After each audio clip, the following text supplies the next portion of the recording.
Well, if you believe the latest YouGov poll, the Brits want Boris out. With more respondents favouring the new Labor leader Keir Starmer over the Prime Minister, the poll reported a 14% fall for Johnson since April, now judged by 41% of voters to be competent, while Starmer's picked up the 14% that Boris has lost to take him to 45% in the same period. It's time now for our international panel.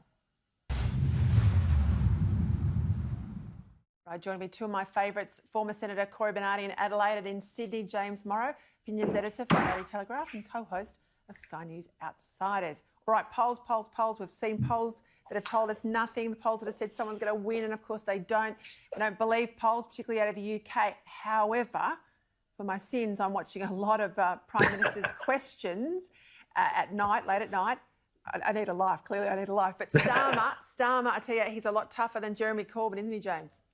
Hey, look, he's a lot tougher, but also the biggest thing about Keir Starmer is that he's not Jeremy Corbyn. So I think there's two things that we're seeing in these polls. Number one, Jeremy Corbyn was such an odious figure to so many, I think, normal, middle-of-the-road, centrist British voters who might have considered voting for Labour with a different leader, that just having somebody who is not, a terrorist apologist, an anti-Semite, and just basically a raving lunatic like Jeremy Corbyn, that's one thing. But number two, I think Boris Johnson has a real problem in that he's been hit by a real 1-2 punch, first with the coronavirus, but now with the sight of these horrific riots in Britain, which have been injuring police, and seeing riots right at the front of Downing Street, and him seeming to be, almost being harder on the so-called alt-right protesters than on the other protesters. A lot of people have wondered, where's the tough guy? Where's the toughness in our Prime Minister? I know that we had Nigel Farage on Outsiders earlier on Sunday, and he said that Boris Johnson is basically now a Conservative in name only. Yeah, well, look, we have the whole culture war fight too. I mean, yes, he's had COVID, etc., but this culture fight that's happening in the United Kingdom. I talked about this with Adam Crichton, who went to Oxford, the fact that now if you're a black student at Oxford on the back of all of these rallies, you get to petition and have an easier go at your exams and your workload.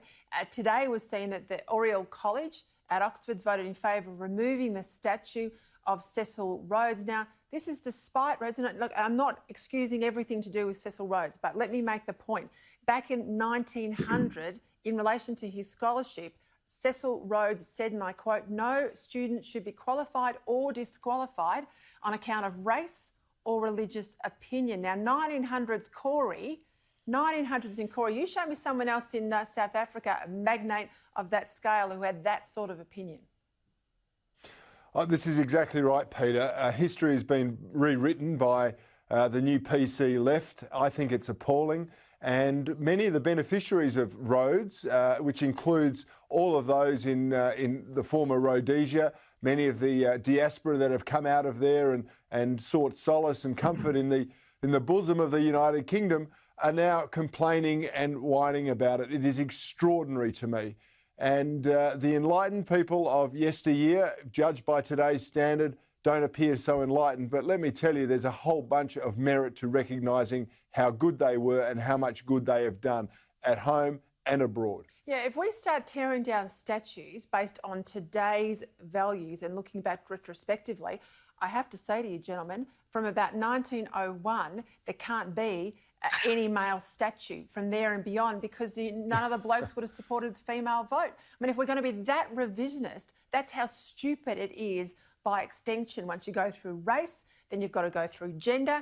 And as I said, women were disenfranchised for a good part of only the last century and a bit that we've been able to vote. I mean, this is the problem, James. We cannot have a rational conversation with half the idiots on Twitter because they don't even know their history.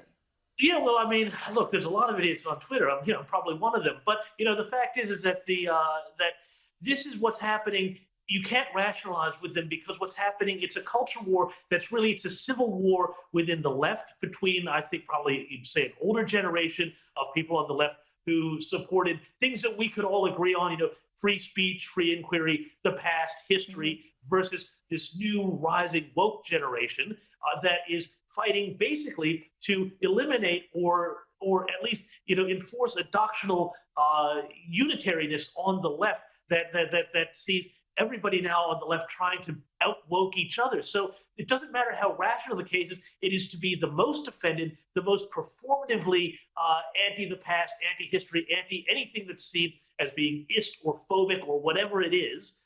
So there's no way to argue with them because that's not what they are there for. They are there to try and grab power. That's what this is about. It's about overturning power structures. It is absolutely not about, ending racism or any of these other things that they say it's about. At its heart, Peta, this is about power.